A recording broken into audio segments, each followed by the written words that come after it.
It is an honor and a pleasure for me to be here to present to you. My name is Darlene Brown, and you are about to get some information that's going to help you change the world. But before we can change the world, the first person that we must change is ourselves. I think there is a quote that I've heard along the journey of my life called, "Become the change that you desire to see." So what I'm going to talk to you about is my message of designing your destiny. Designing your destiny. We all have a purpose. We all have a story to share. Along the journey of life, we will all go through what I call peaks and valleys. But how do you design your destiny? What does it require for you to actually create the life that you desire to live?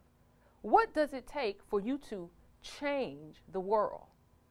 Many of you have heard me speak before. You know that I am a personal development coach. I'm a business leadership coach, and I am often seen providing leadership training. Here's what I know. If you're going to design your destiny, it starts with you doing what I call self-leadership. Self-leadership. See, you cannot change the world if you first don't change yourself. And the first person that you are known to lead is you. You are the first person that you are leading. So here's one of the questions that I want to ask you. Where are you leading yourself to? Where do you see yourself 6 months from now, 12 months from now, 2 years from now? What is the life that you desire to create for yourself? Well, it's very simple, and this is something that I've learned. No change will occur until you first make the decision. Hashtag that. Make the decision. Hashtag make the decision. Why is it necessary to start with the decision? Because so often we have ambitions, we have a desire, we see the life that we want to live. We can visualize it, we can have the idea, we can have that dream, and that's all great. But until you make the decision, nothing will change. That's the first step that you must take in designing your destiny. And changing the world by changing your life is to make the decision. I remember along my life, I had to make decisions. And here's the one thing that I know. We all have to make decisions. Every day we make decisions. Some are conscious decisions, and others are routine behaviors that we are not even aware that we are making decisions. Here's the fact. You either are making a decision or you're not. But even when you don't, you're still making a decision. So I can recall one time I was in New York doing very well in my business. I've had several. Brown Eyes Productions was a company that I started where I used it as a platform to share my message of inspirational poetry. I had a successful open mic poetry venue in the heart of Harlem, New York that every week opened to a standing room audience. I mean, I had people from LA calling me wanting to be on that show, singers that you know. It was very successful. It was a blessing actually because I actually had the opportunity to utilize the space from an owner, and he didn't even want to charge me. He said, "I like what you're doing and I like your style and your business savvy, so I'm going to open up my venue to you." So for 2.5 years, I was running this successful business.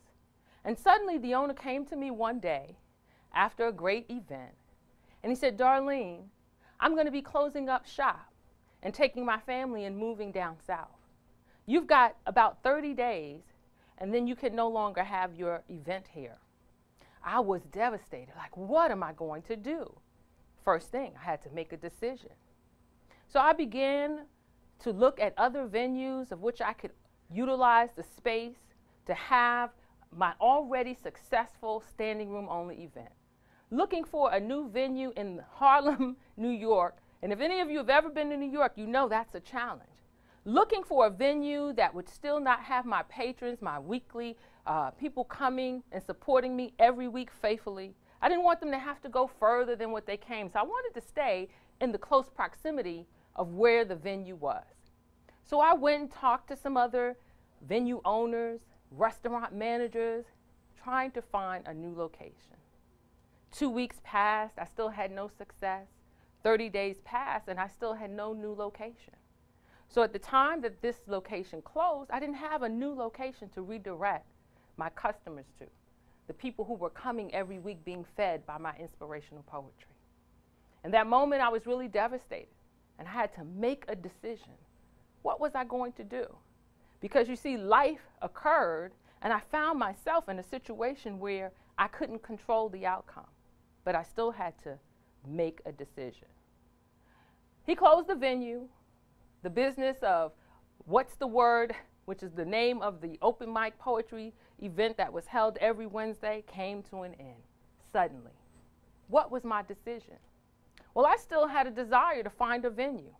The next thing I know, 2 weeks passed, 30 days passed, and I found myself 90 days after the close of that venue, still without a new location. Still with people asking, where are you going to be? Where are you going to be? It really was disheartening to me because I had such success, but I had to make a decision. Was I going to continue my search of finding a new venue, to have my weekly patrons show up in support of the What's the Word weekly open mic poetry event? Or was I going to decide to do something else? Being a business owner doesn't mean that you quit, but it means oftentimes that you have to find your strength making decisions, tough decisions that you otherwise wouldn't make. In that moment, because I couldn't find a venue, one that was conveniently located to be able to house the quality production that I wanted to continue to put on, I made the decision to allow that time to come to an end. Now, there were many people who say, well, you were doing so well, it should have just been easy to go out and find a new venue. But what I understood is that the journey of that venue and that event and the success of that event had come to an end. I had to make a decision to accept that it had come to an end and allow myself to not be discouraged, but to be encouraged about what waits for me. So what is it that I want you to take away from that story? We all have to make decisions. And as a leader and a business owner, I know that we make tough decisions every day.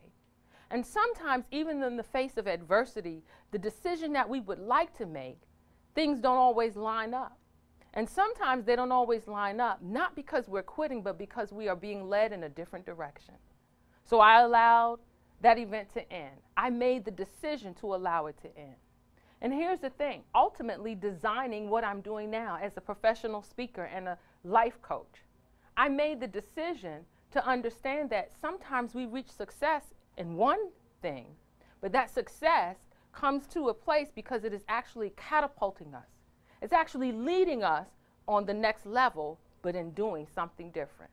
It's what I call that you are being prepared in everything you do for the next level. My open mic weekly venue, What's the Word poetry show was preparing me for what I'm doing now. Because the business infrastructure that I became an expert in developing those client relationships, those people that came every week faithfully to support what I was doing, that was preparation for what I do now in divine empowerment as a business leadership coach, as a personal development coach. That experience of making a tough decision was preparing me for what I do today. So what's your takeaway in that little short story? We all have to make decisions. And sometimes those decisions are tough. But making the decision to let go of something that you had success in doesn't mean you've come to the end of the road. In fact, when one door closes, another one is open. When something great has come to an end, we shouldn't be discouraged, but we should be encouraged about the next great thing that is awaiting us. I want you to put that out in the feed.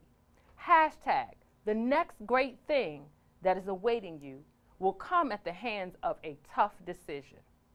Here's the other thing I want you to know about how to design your destiny, how to change the world by changing yourself. It's what I call my vitamin D.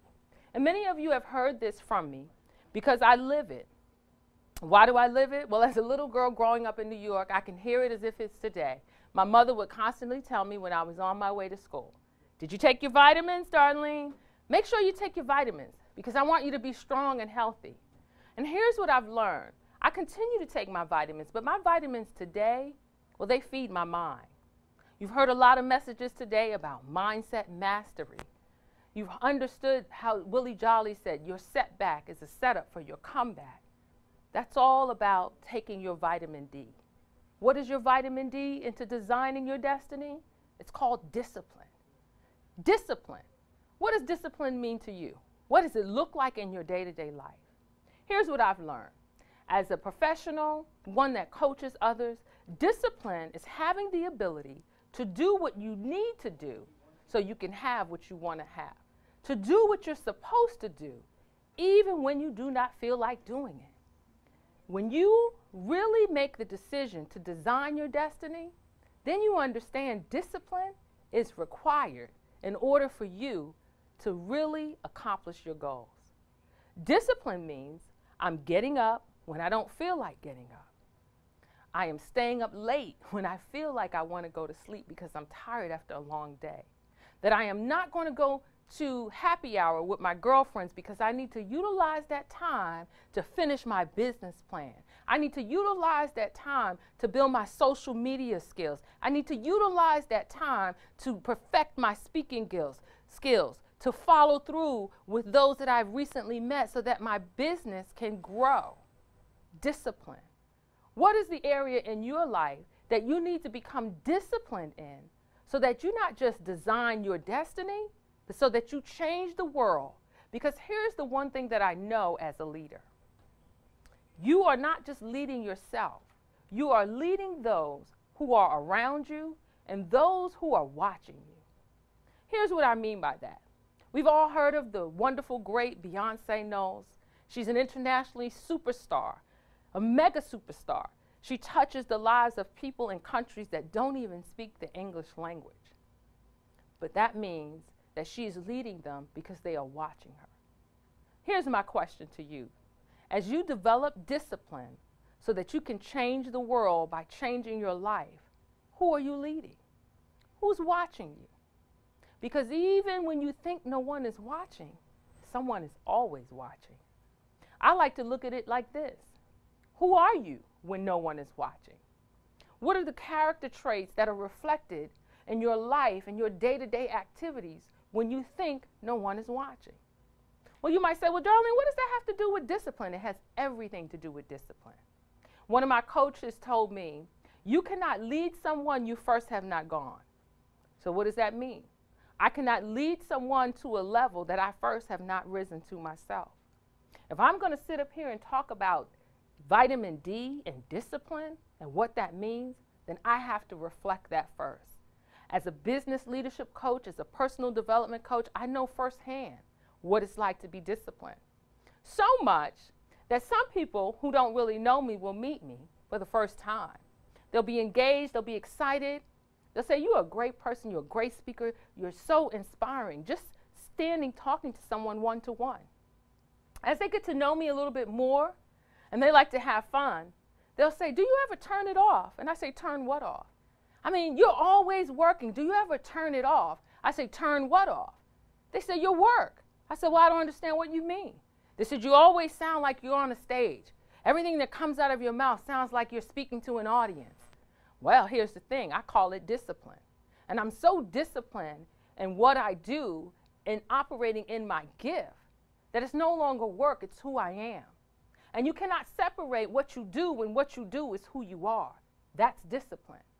Practicing, speaking, living a life that is inspired by self-encouragement and self-empowerment, operating in the very principles that I teach to my clients as a personal coach, a personal development coach, and a business leadership coach. It is who I am. Discipline. I like to look at discipline also like this, habits. Because our habits say a lot about who we are.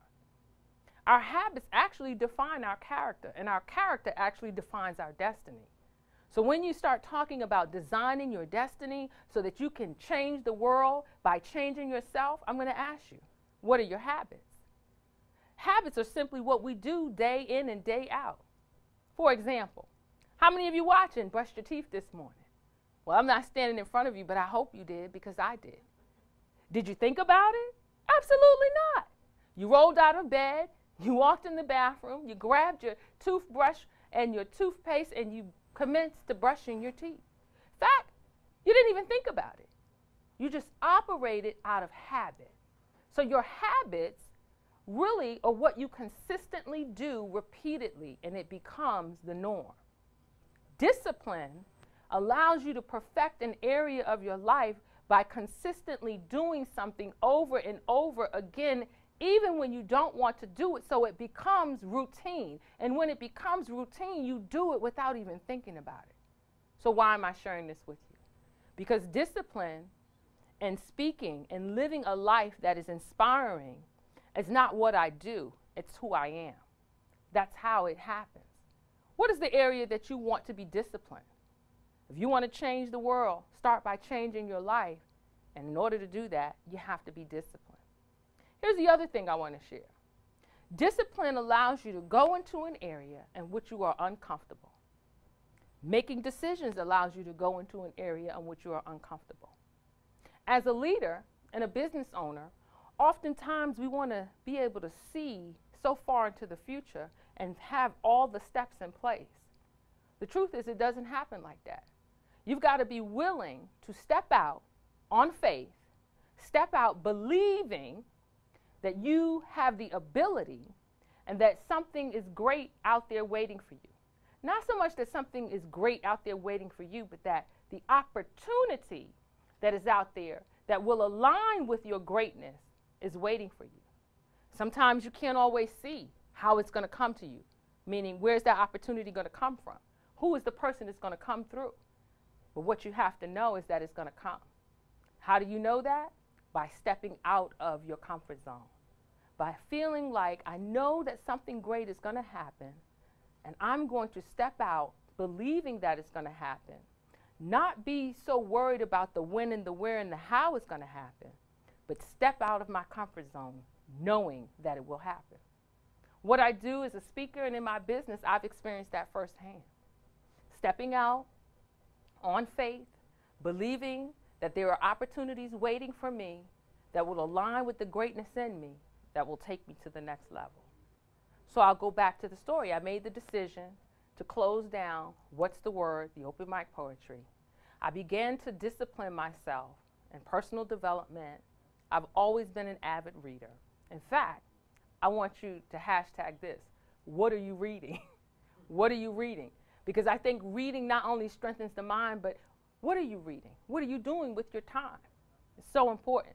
I began to discipline myself in the time that I spent, meaning I was very mindful of how I spent my time, who I spent my time with.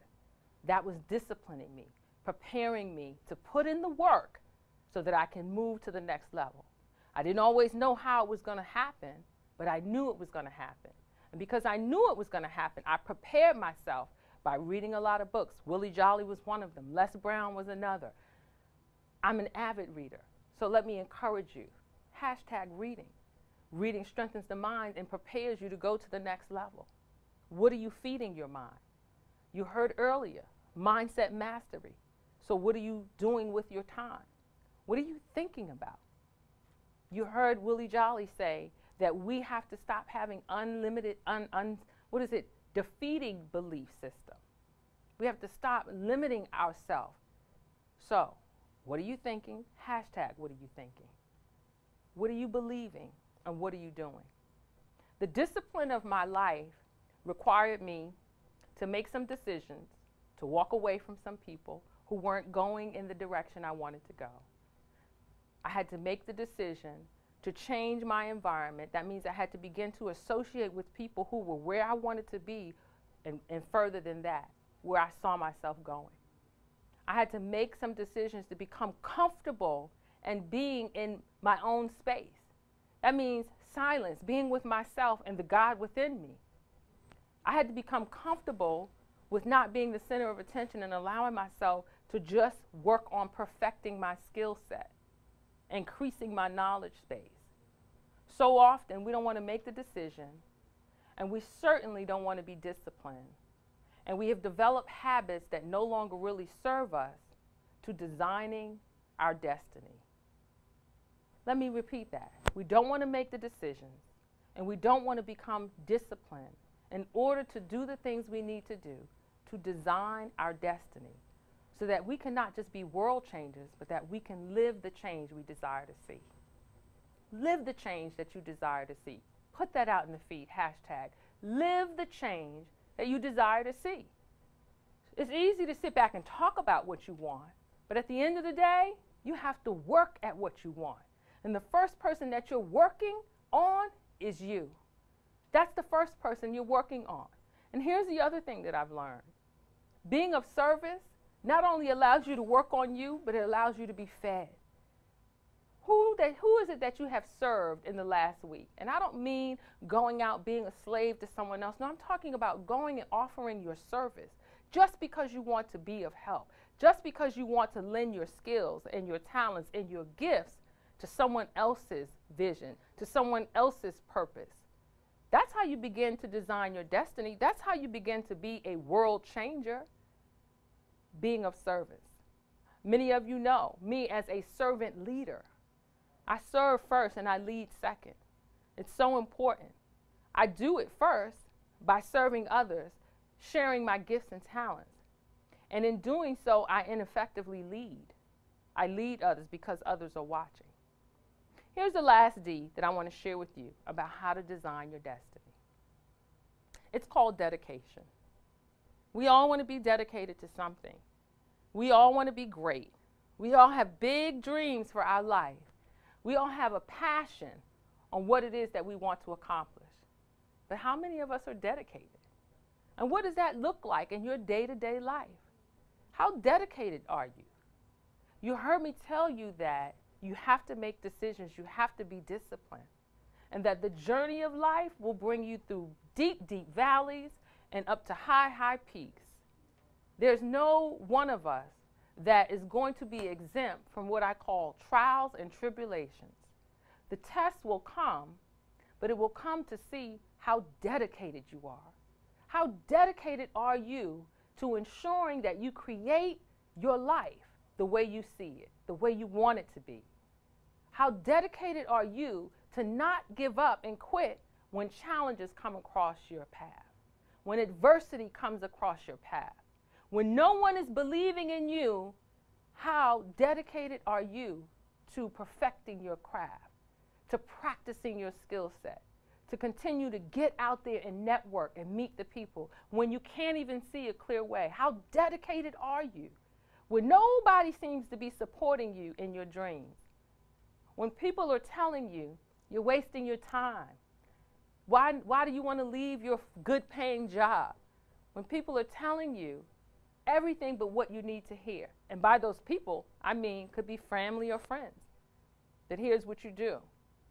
You be dedicated and you make the decision to remove yourself from those people. If you can't convince them to see where you're going, if you can't help them to see what you see and believe and support you, then remove yourself. Make the decision to remove yourself from those people and surround yourself with people who are just as dedicated as you are to creating the life that you want. Those people that are already further along than where you are, but that you are aspiring, desiring to grow to. Here's one of the things I know. If you first change your thoughts and you practice discipline by making wise decisions, you can create your destiny. I am living proof of it. I have gone through times where I have been deeply depressed because of childhood experiences. I was abandoned at the age of 8 years old, unsurprisingly. And this is nothing against my parents. They were loving, but they had their own issues, and they did the best they could with what they knew and where they were. But I had to overcome those feelings of insecurity that were created by being left and abandoned. And things like that occurred throughout my life, but it didn't stop me from understanding my power to design my destiny by making wise decisions, by understanding the importance of discipline, and by being dedicated. By making decisions to remove myself from anyone who did not see what I saw was possible for my life. That meant family members, loving them from a distance, making decisions on how I would utilize my time. If you've heard me speak before, you know that I say maximize your time. Put that out in the feed. Hashtag maximize your time. We all got 24 hours, but what you choose to do with every second is up to you. You heard that earlier from Willie Jolly. And then once I made the decision and I decided to be disciplined by doing what I needed to do, not necessarily always what I wanted to do, I became dedicated to perfecting my craft. And sometimes that meant walking the path alone, not knowing that as I stepped out of my comfort zone and walked that path of success alone, that others would be drawn to me by my wise decisions, by my disciplines, by my dedication. That others who were further along than where I desired to be would come across my path to not just support and encourage me, but to help teach me. Here's what I want you to know, and here's what I want you to put out in the hashtag. Hashtag your life is like a theater. This is how we understand the power of our decisions or the power of our choice. This is how we understand that we all are designed for greatness, but with it comes the responsibility to make those decisions. So here's what I want to say. Who's in the theater of your life? You see, your life is like a theater. You are on the stage, but who you choose to sit in the front row and who you choose to sit in the balcony is your decision. I like to say it, only those in the front row who really support and can feed me and support me and take me and push me further than where I am, those are the only ones sitting in the front row. Those who are in the business that I am in but are further along, those are the people in the balcony that I have access to continue to grow and get to where they are, to continue to learn. But those who don't understand me, who cannot support me, those are the people who are not allowed in the theater of my life. So who's in the theater of your life? Who's sitting on the front row of your life? Who do you place in the balcony? And who's not allowed in the theater? You can design your own destiny by making wise decisions, being disciplined in your day-to-day activities, and being dedicated to perfecting your craft. You may not have all of the answers, and that's okay, but I'm living proof. If you implement those three things, call them your vitamin Ds, then you will create the life that you want, and you will become a world changer by first changing your life. I'm Darlene Brown. I thank you so much for allowing me to share that message today, Designing Your Destiny. You know how you can reach me. I'm in the Che and Trevor private exclusive Facebook group, and I will be there following up on some of the messages that I've shared today and communicating with you. And of course, you can see me and the wonderful, beautiful Stacey and C. Grant every week as we do the Head Lady in Charge webinars. But here's another way I want you to stay connected with me as I close out. I want you to go to www.getdivinepower.com. That's getdivinepower.com. I want you to go to that site, put in your content, and you're going to get a 7-day MP3 audio download, my gift to you, where I will walk you through the process on how to design your destiny by changing your thinking. I'm Darlene Brown. Thank you so much, and I'll see you on the other side.